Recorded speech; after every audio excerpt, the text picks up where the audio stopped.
மே மாதம் பரபரப்பாக பறந்துக்கிட்டே இருக்குது. நிறைய பேர் ஜெட்டு வேகத்தில் ஓடிட்டு இருக்கீங்க.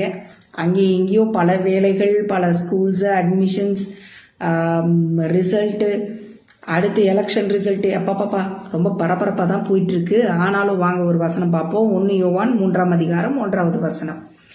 நாம் தேவனுடைய பிள்ளைகள் என்று அழைக்கப்படுவதினாலே பிதாவானவர் நமக்கு பாராட்டின அன்பு எவ்வளவு பெரிதென்று பாருங்கள். உலகம் அவரை அறியாதபடியினாலே நம்மையும் அறியவில்லை. பிதாவாகிய தேவன் நம்மை அவருடைய பிள்ளைகள் என்று அழைக்கிறார். இந்த ஒன்றுத்திலேயே தெரியுது அவர் எவ்வளவு நம் மீது அன்பு வைத்திருக்கிறார் என்று சொல்லி.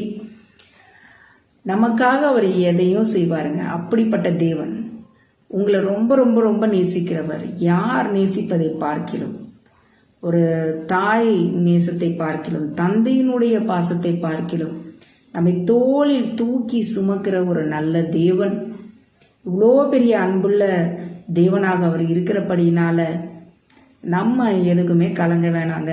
அவர் எல்லாத்தையும் பார்த்துப்பாரு. நன்றி.